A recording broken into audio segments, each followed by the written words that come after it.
Noong nakaraan, Vampira, may mensa ko. Baka gusto mong tikman para lumakas ka ulit.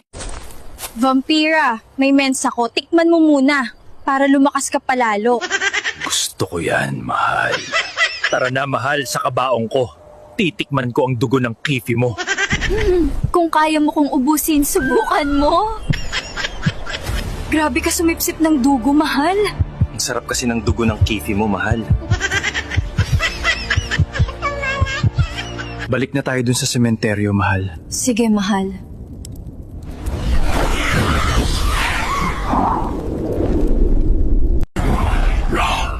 Vampira, ipunin ko na ba ang mga kalahi ko? Sige.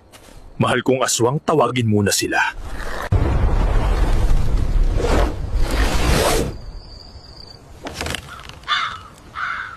Anong ginagawa mo dito, aswang? Pinapatawag kayo ni Vampira. Kailangan niya ang tulong na yo. Bakit? Anong nangyari? abangan ang kapanapanabik na karugtong. Sino kaya ang kausap ni Aswang?